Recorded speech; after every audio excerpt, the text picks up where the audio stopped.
পেয়ে গেছি।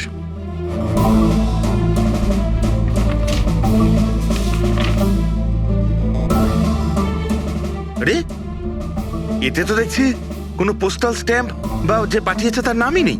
তাহলে পার্সেল এখানে পৌঁছলো কি করে? মনে হচ্ছে এই এনভেলপটা সোজা কেউ কোম্পানির পোস্ট বক্সে ঢেলে দিয়েছিল।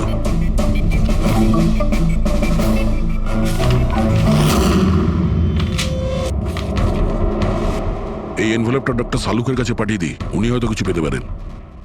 ঠিক আছে। আচ্ছা, এই জাহ্নবী বলছিল যে এই পার্সেলটা দেখে মিস্টার সুধীর একদম চমকে গিয়েছিলেন। হতে পারে কোনো পুরনো স্মৃতি জেগে উঠেছিল। আর তারপর উনি কাউকে কলও করেছিলেন হয়তো। আগের মাসের কল ডিটেলস সুধীরবাবুরটা দেখি এই এনভেলপ পাওয়ার পরে সুধীরবাবু সবার আগে কাকে ফোন করেছিলেন। সুধীরের ফোন এসেছিল অনেক বছর বাদে। আর আমান্ডার শেলফিশে অ্যালার্জি আছে।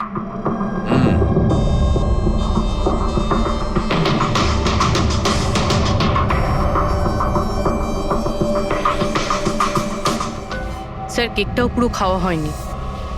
এই দেখুন, মনে হচ্ছে কেক কাটার কিছুক্ষণের মধ্যেই এরা সবাই মারা গিয়েছেন।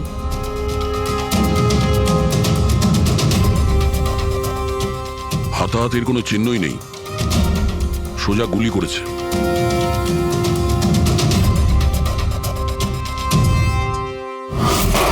এইভাবেই গুলি চালিয়েছে।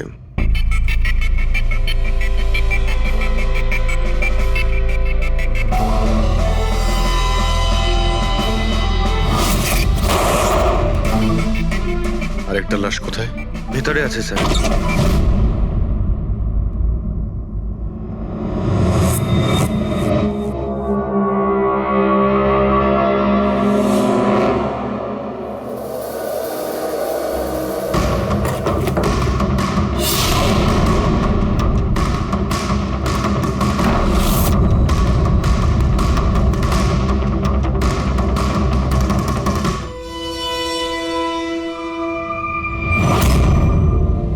গান কেস, কিন্তু এ তো পুরো খালি।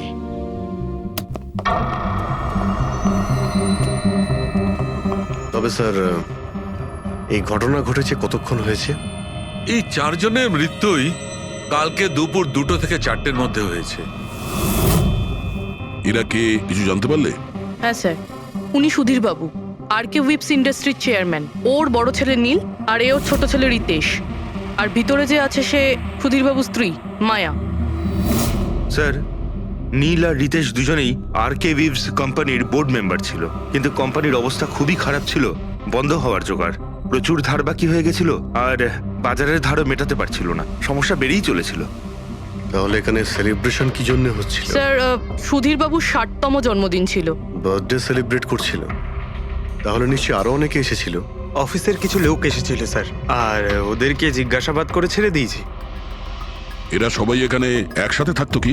না না স্যার, এখানে তো শুধু সুধীরবাবু আর মায়া থাকতেন। সুধীরবাবু নীল আর রিতেশের জন্য আলাদা আলাদা বাংলো কিনে রেখেছিলেন, এরা দুজন ওখানেই থাকতো। আজকে তারা বাবার জন্মদিন পালন করতে এসেছিল। স্যার, সন্ধেবেলায় অনেক বড় একটা পার্টি হওয়ার কথা ছিল। কেক কাটার কিছুক্ষণের মধ্যেই সবাই মারা যায়।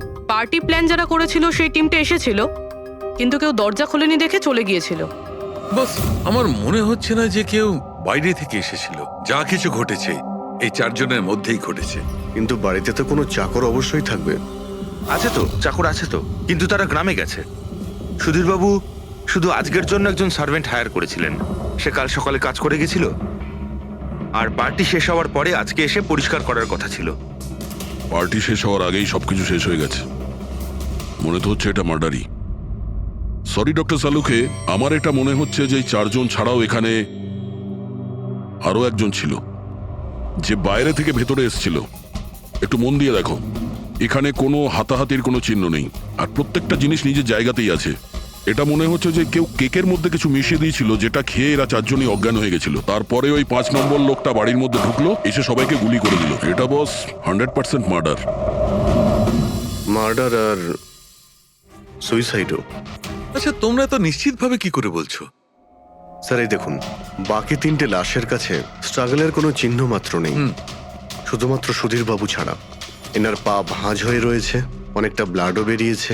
আমার মনে হয় যখন ওনার গুলি লাগে তখন উনি বেঁচে ছিলেন। যদি উনিও কেক খেয়ে বাকিদের মতো অজ্ঞান হয়ে থাকতেন তাহলে ওদের মতোই পড়ে থাকতেন। ইনি প্রথমে 3 জনকে গুলি করেন আর তারপর সুইসাইড করেন, এরকম মনে হচ্ছে। যদি এটাই হয় তো তাহলে যে বন্দুক দিয়ে গুলি করা হয়েছিল সেটা কোথায়? সেটা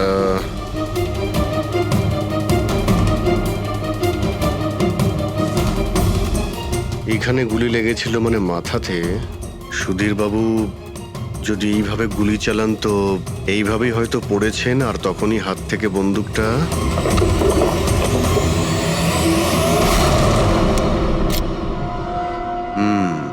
এই হলো বন্দুক। স্যার এই দেখুন, রিতেশের ফোনটা পেলাম। স্যার ও কেক কাটার কিছুক্ষণ পরেই নিজের সোশ্যাল পেজে এই সেলফিটা পোস্ট করেছে। বলছিলাম না, এখানে পঞ্চম ব্যক্তি থাকতেই পারে না। কিন্তু বুঝতে পারছি না কেন। আমার এখনো সন্দেহ আছে। দেখুন, সন্দেহ করা তো আমাদের কাজ। একটা কাজ করে যতগুলো এভিডেন্স আছে, যতগুলো জিনিস আছে, সব বিউরোতে নিয়ে যাই, দেখি এসিপি স্যার কি বলেন। গোলমাল মনে হচ্ছে। বস, আমি ওদের পেটের মধ্যে কেকের টুকরো পেয়েছি। ওই যে কেক ওরা খেয়েছিল, ওই কেকের মধ্যে সেনেটিভ মেশানো ছিল, নেশার ওষুধ। সেনেটিভ? 3 জন খেয়েছে আর অজ্ঞান হয়ে গেছে। 4 জনই? না, 3 জন।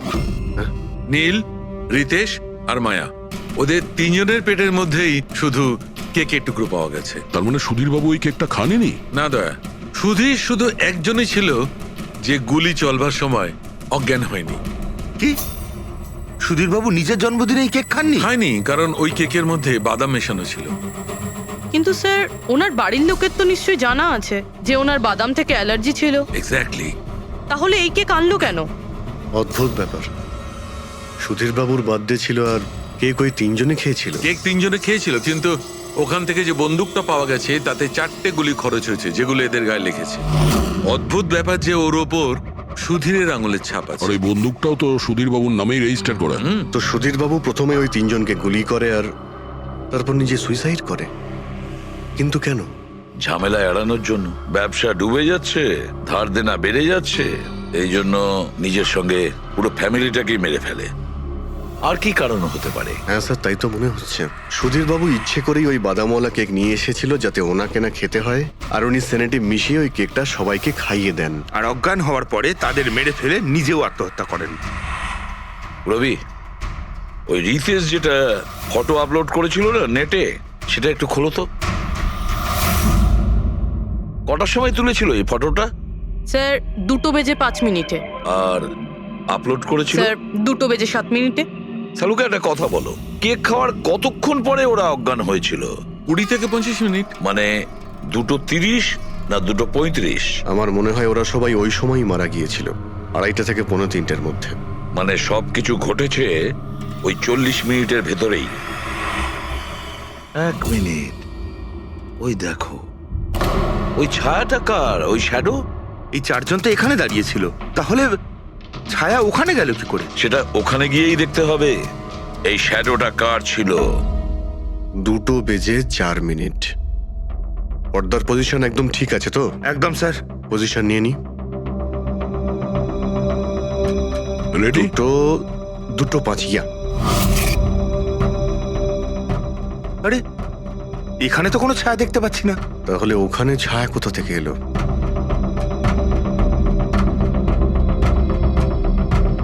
রোদটা এই দিক থেকেই আসছে। পুরবি, তুমি ওইখানটা গিয়ে দাঁড়াও তো। ইয়া, ব্যাস।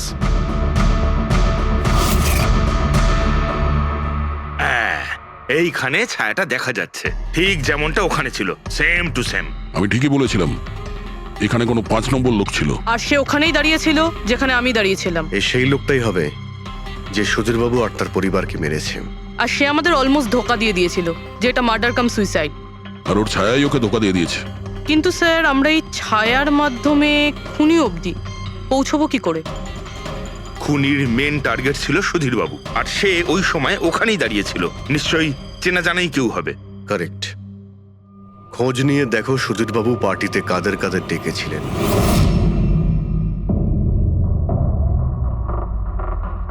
স্যার আমি পড়ি। তুমি সুধীরের এক্সিকিউটিভ অ্যাসিস্ট্যান্ট? হ্যাঁ। স্যার আমি Jahnavi. Marketing head. Yes sir. হ্যাঁ স্যার, আমি জগন্নাথ, আমি কোম্পানির লয়ার। আর সুধীর বাবুর পার্সোনাল লয়ারও। আগে হ্যাঁ, কিন্তু আপনারা আমার কাছে কি জানতে চাইছেন? সুধীরবাবুর কোম্পানিতে প্রায় 300 লোক কাজ করতেন, কিন্তু উনি পার্টিতে শুধু আপনাদের 3 জনকেই ডাকলেন। এরকম কিসের বিশেষ সম্পর্ক ছিল আপনাদের সঙ্গে সুধীরবাবুর? স্যার আমি আগেও বলেছি যে আমি ওনার এক্সিকিউটিভ অ্যাসিস্ট্যান্ট। তো একজন এক্সিকিউটিভ অফিসারের সঙ্গে এতটা পার্সোনাল রিলেশনশিপ? স্যার আমি ওনার শুধু কাজই না, বরং ওনার পার্সোনাল লাইফও ম্যানেজ করতাম। আই মিন পার্সোনাল আর প্রফেশনাল দুটোই। আর ওই দিনও আমি পার্টি ম্যানেজ করতে গেছিলাম, সেলিব্রেট করতে না। আর উকিল বাবু আপনি? স্যার আমি আর সুধীর হলাম ছোটবেলাকার বন্ধু।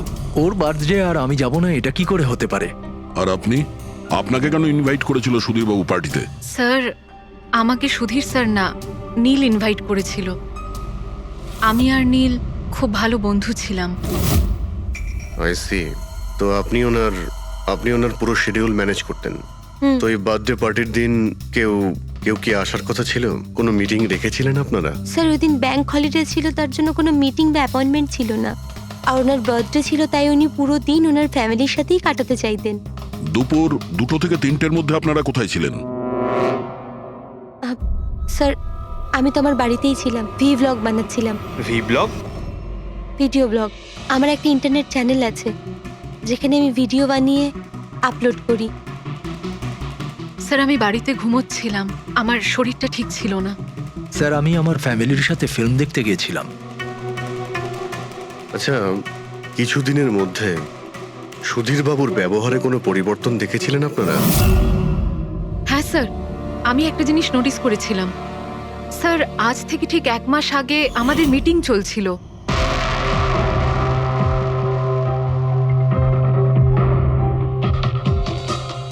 স্যার কি ব্যাপার, ভেতরে এসো। ঠিক আছে তুমি যাও।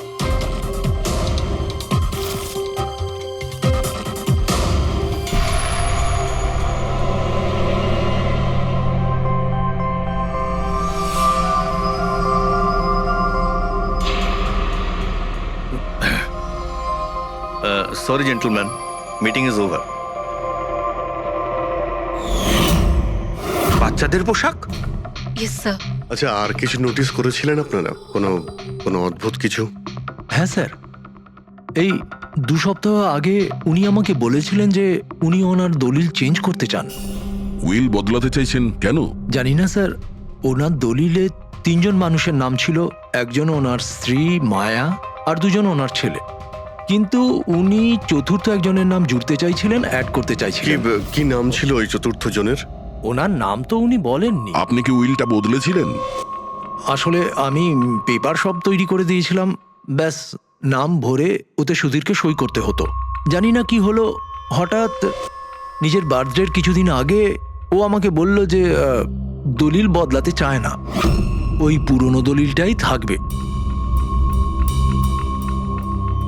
ঠিক আছে, এই চতুর্থ ব্যক্তি আবার কোথা থেকে এলো যার নাম সুধীরবাবু নিজের উইলে ইনক্লুড করতে চেয়েছিলেন? সুধীরজির মৃত্যুর এই চতুর্থ জনের সঙ্গে কোনো কানেকশন থাকতে পারে। আমার তো এটাই কিছুতে মাথায় ঢুকছে না। বাচ্চাদের পোশাক কেউ কাউকে কেন পাঠাতে যাবে? বাচ্চাদের জামা কাপড় পাঠানো হয়েছিল, তাহলে ওই এনভেলপটা কোথায় গেল? সুধীরবাবুর রুমটা তো আমরা ভালো করে চেক করেছি, ওখানে তো কিছুই পাইনি আমরা। বাড়িতে নয় তো অফিসে?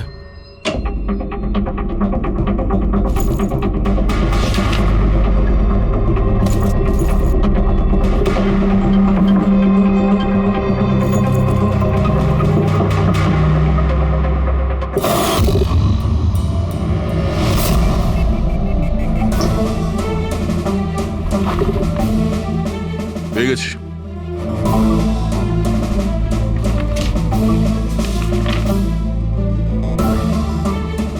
আরে এতে তো দেখছি কোনো পোস্টাল স্ট্যাম্প বা যে পাঠিয়েছে তার নামই নেই।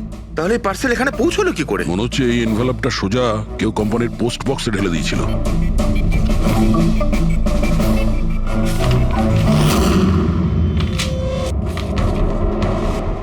এনভেলপটা ডক্টর সালুকের কাছে পাঠিয়ে দিই, উনি হয়তো কিছু পেতে পারেন।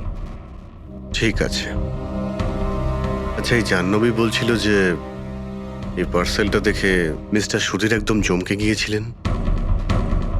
হতে পারে কোনো পুরনো স্মৃতি জেগে উঠেছিল। আর তারপর উনি কাউকে কলও করেছিলেন হয়তো।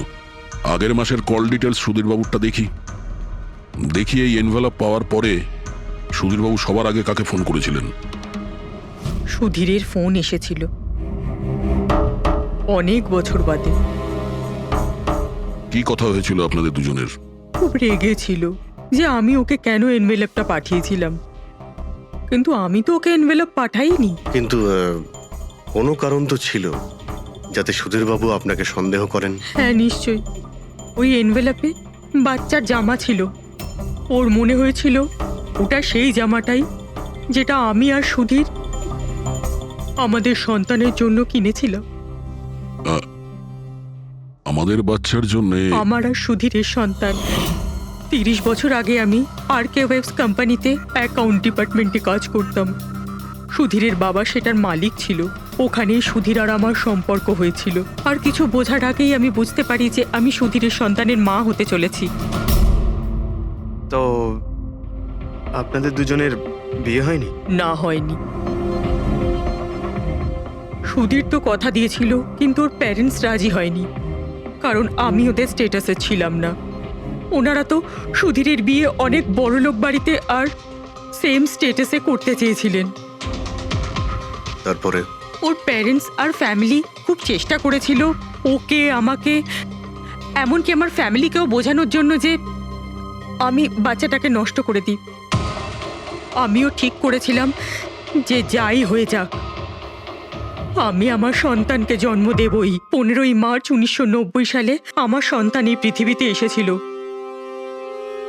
কিন্তু সেই রাতেই ও মারা গিয়েছিল। যে বাচ্চাটাকে কোলে নিয়ে আদর করছিলাম, ছোট ছোট জামা কাপড় পরাচ্ছিলাম, কিচ্ছু করতে পারিনি আমি। আমি ভেবেছিলাম যে এরকম সময় তো সুধীর আমার পাশে থাকবে, আমাকে সাপোর্ট করবে, কিন্তু ও তো এর আগেই আমার সাথে কথা বলাটাও বন্ধ করে দিয়েছিল।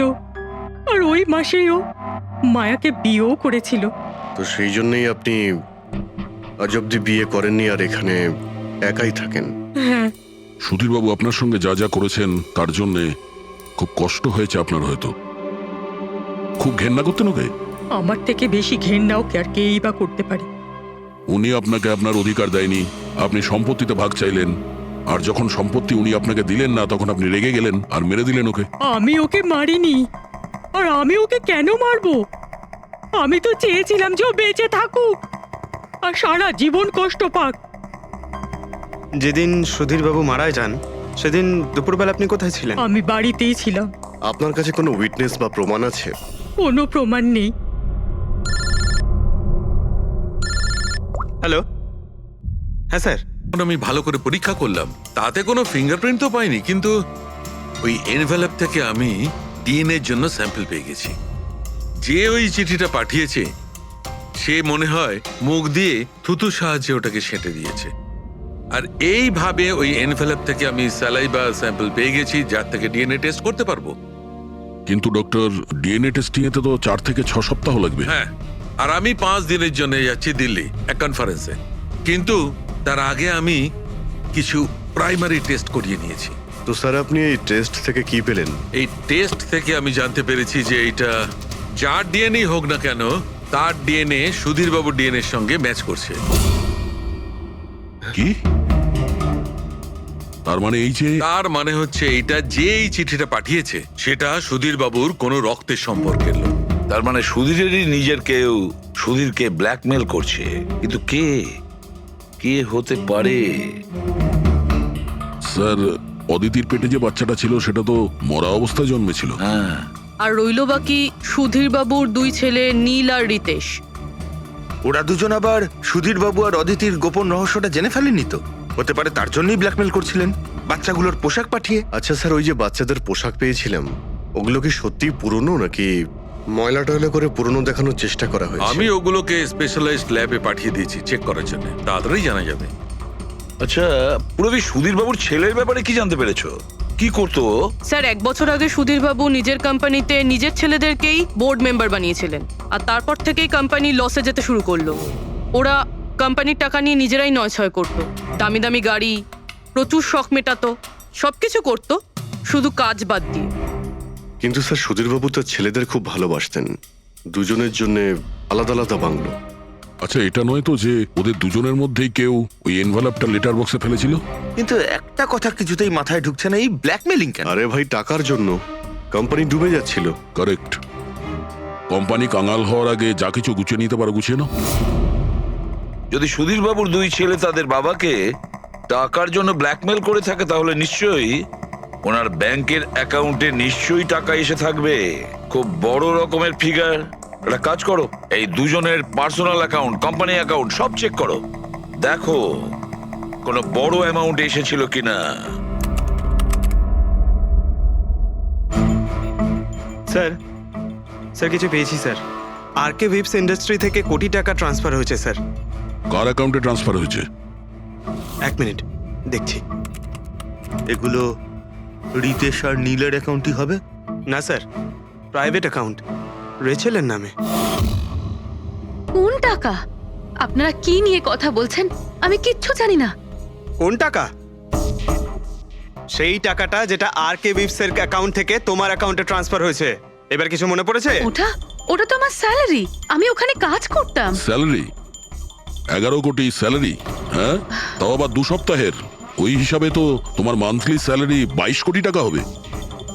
কি কাজ কি করো তুমি? ব্ল্যাকমেলিং এর কাজ। তুমি আর রিতেশ দুজন মিলে সুধীর বাবুকে ব্ল্যাকমেল করছিলে। দেখো রিচেল, আমরা খুব ভালো করেই জানি যে তুমি আরকে কোম্পানিতে একদিনের জন্যও কাজ করনি। এবার পরিষ্কার করে সত্যিটা বলবে নাকি? রিতেশ কিন্তু আর নেই, তাই যত শাস্তি সব তোমাকেই কিন্তু পেতে হবে। ব্ল্যাকমেলিং আর এক্সটর্শনের শাস্তি জানো তুমি? আমি কাউকে ব্ল্যাকমেল করিনি। তাহলে সুধীর বাবু কি তোমাকে 11 কোটি টাকা এমনিই দান করে দিলেন? সুধীর আঙ্কেল তো ওই টাকা ট্রান্সফারই করেননি। তাহলে কে করেছিল? আমার বয়ফ্রেন্ড রিতেশ। ও আমাকে বলেছিল যে ওর কোম্পানির টাকা ও কিছুদিনের জন্য অন্য কোথাও রাখতে চায়। অন্য কোথাও? কেন? জানি না, আর আমি জিজ্ঞাসাও করিনি। তুমি রিতেশকে জিজ্ঞাসা করনি, আর যখন রিতেশ মারা গেল তখন পুলিশকেও বলনি। আমি ভেবেছিলাম যে রিতেশ তো আর বেঁচে নেই, তাই তাই টাকাগুলো আমি রেখে দিই। কেউ কি করে জানতে পারবে? কিন্তু সুধীর বাবুর ফ্যামিলিকে মারতে পারে কারা? পরি তো ভিডিও বানাচ্ছিল, আর জাহ্নবী অসুস্থ ছিল, আর জগন্নাথ নিজের ফ্যামিলির সঙ্গে ফিল্ম দেখছিল। কিন্তু অদিতির ব্যাপারে আমি কিছুই বুঝতে পারছি না। কিন্তু কে হতে পারে যে সুধীর বাবুকে এনভেলপ পাঠায়, ওই প্যাকেটটা পাঠায়? সে কে? ওর নামটা সুধীর বাবু উইলে লিখতে চেয়েছিলেন, কিন্তু লেখেননি। সে কে?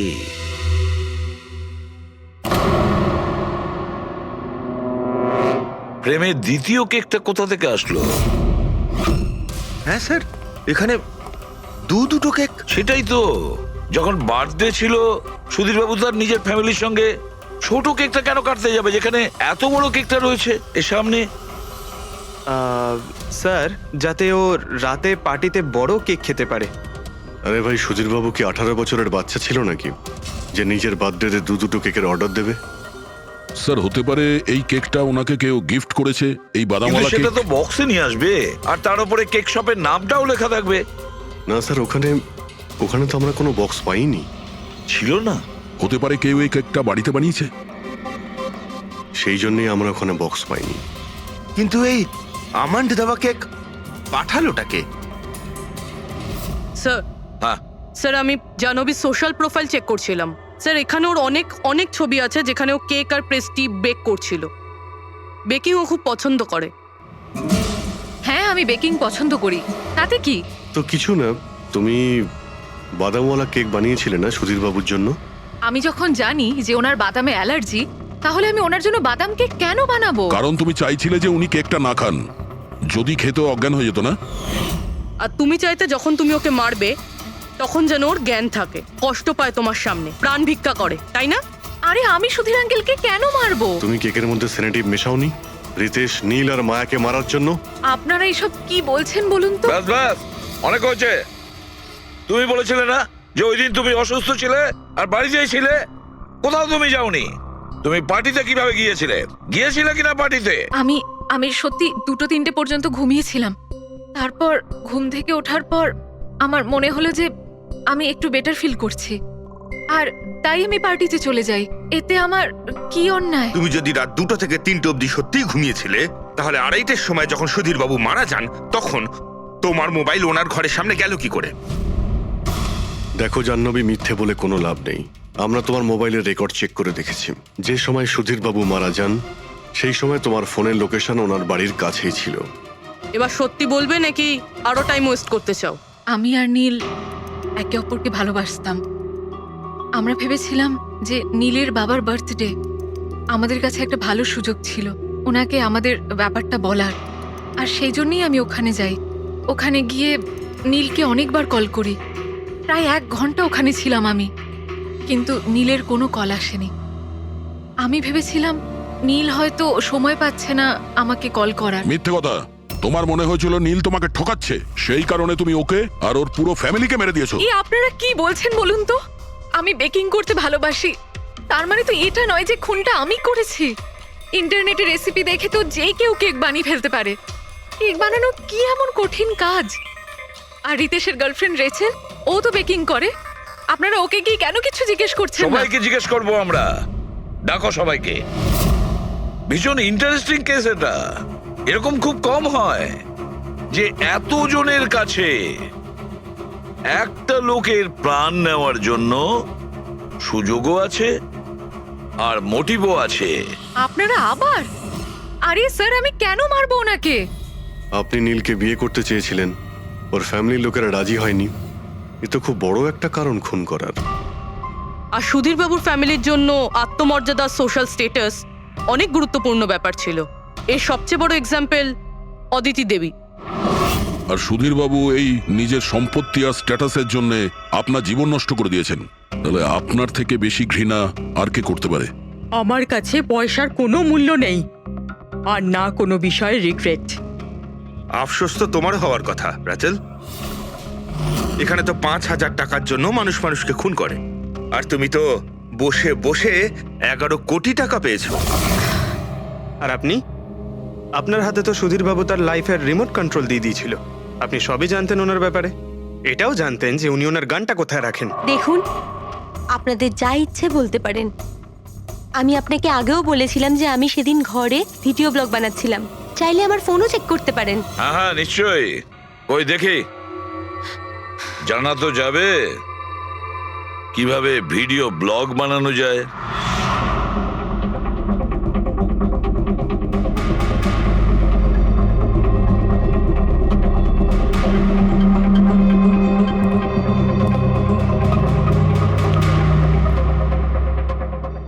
স্যার, এখন আপনি বিশ্বাস করেছেন তো যে সেদিন আমি নিজের ঘরে DIY ভিডিও বানাচ্ছিলাম? DIY তার মানে? Do it yourself. স্যার, আমি প্রত্যেকদিন নিজের ইন্টারনেট চ্যানেলে মানুষদের দৈনন্দিন কাজের ইজি পদ্ধতি দেখাই। Do it yourself. স্যার, হ্যাঁ, নিউজ পেপারটা দেখুন, ডেটটা ওই একই। হ্যাঁ, সেটাই তো আছে। মানে ভিডিও ওই দিনই শুট করা হয়েছিল? স্যার, হ্যাঁ পুরবি। স্যার আমি মেমোরি কার্ডের ডেট আর টাইম চেক করেছি। এই ভিডিওটা ওই দিনই তৈরি করেছিল, 2টো থেকে 4টের মধ্যে। আচ্ছা, আর স্যার, পরির মোবাইল লোকেশন ক্রস চেক করেছিলাম আমরা, তাতে দেখলাম ও সেদিন বাড়িতেই ছিল। পুরবি একটা কাজ করো, এই 4 জন লেডিসকে আলাদা ঘরে বসাও। স্যার, হুম, চলো।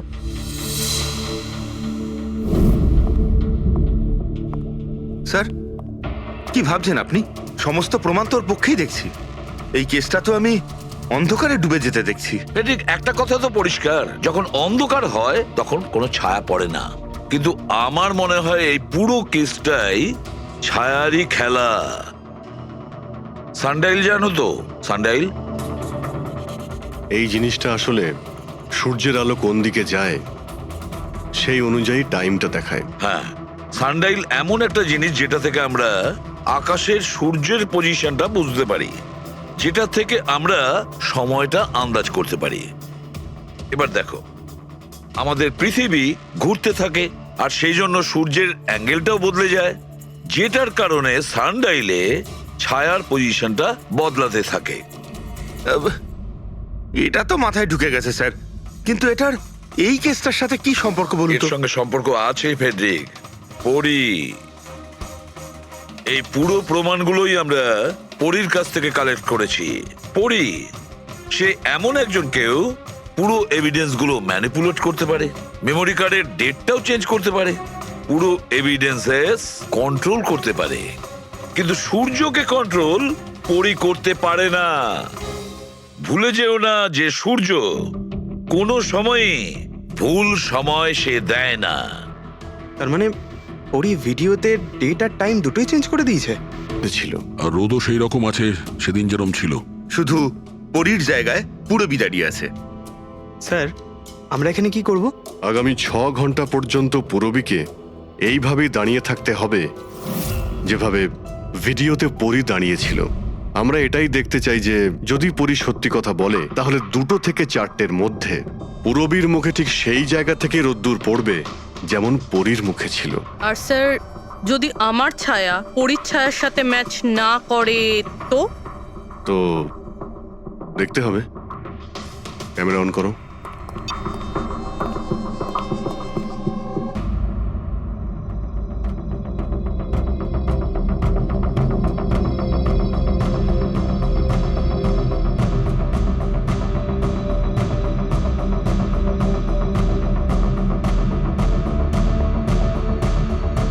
চলো, গুড। ওকে, পুরোবি রিল্যাক্স। আচ্ছা, কি আছে এই ভিডিওতে? আরে দেখতে দাও ভাই।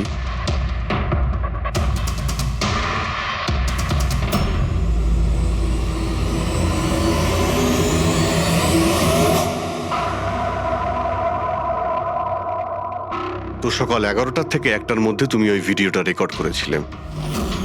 আর তুমি খুব চালাকির সাথে ভিডিও ডেট আর টাইম চেঞ্জ করে দিয়েছো। মেমোরি কার্ডের ডেট আর টাইম বদলে দিয়েছিলে, নিজের মোবাইল ফোনটা বাড়িতে রেখে দিয়েছিলে যাতে আমরা ওখানকার লোকেশন পাই।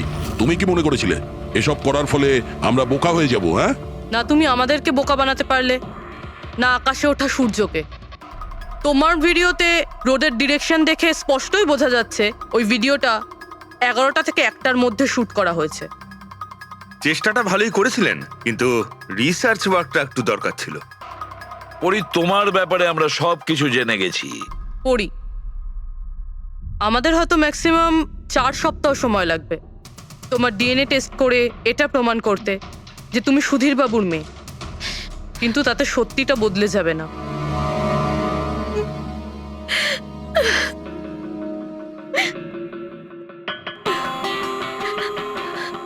আমি ওনাকে মারতে চাইতাম না, একদমই মারতে চাইতাম না ওনাকে। আমি তো শুধু এইটুকু চাইতাম যে উনি আমাকে স্বীকার করুক। ছোট থেকে এখনো অবধি আমি অনাথ আশ্রমে বড় হয়েছি, তার জন্য একটা ফ্যামিলি চাইতাম আমি। তুমি সুধীর বাবুর ব্যাপারে জানতে পারলে কিভাবে? ওই আমার ছোটবেলার জামা কাপড়ের জন্য।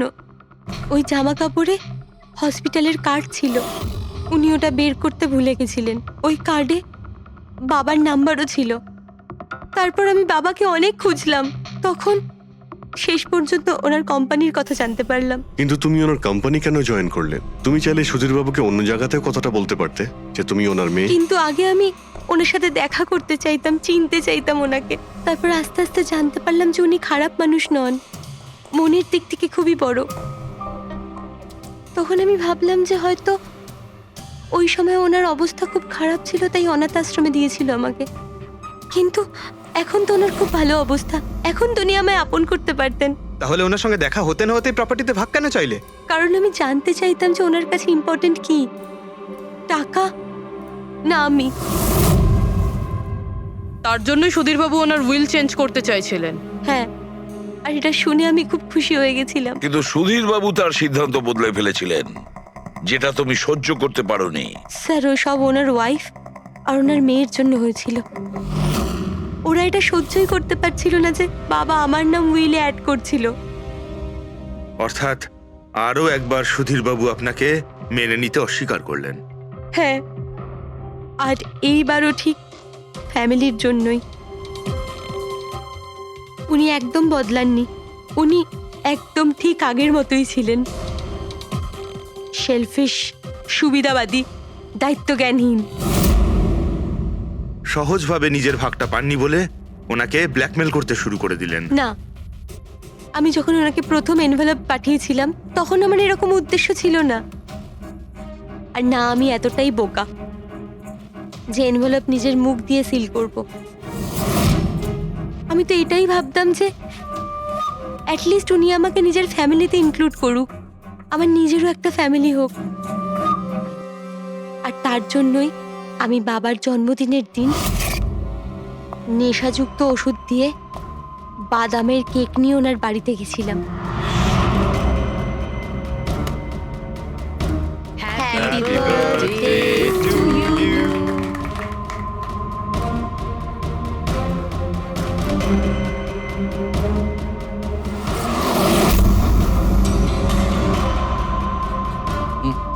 আমার অ্যালার্জি আছে।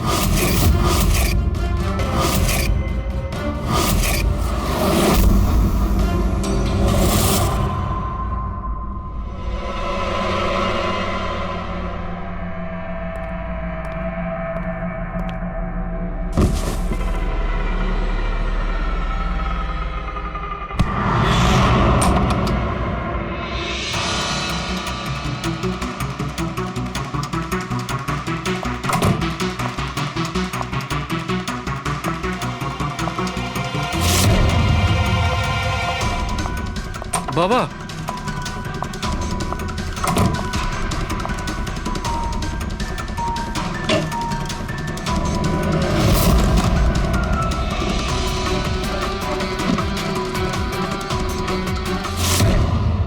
তুমি সুধীরবাবুর পুরো ফ্যামিলিকে মারতে চেয়েছিলে না? তোমার লক্ষ্য পূরণ হয়েছে। এবার তোমার সঙ্গে ওনার ফ্যামিলির লাস্ট মেম্বারও শেষ হয়ে যাবে। জেল যাওয়ার আগে আমরা তোমার সঙ্গে কারোর সঙ্গে দেখা করিয়ে দিতে চাই।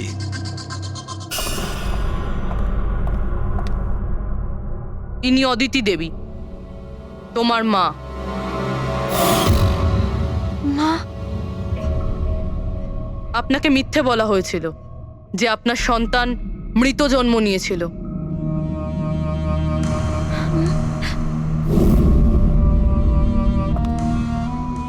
মা,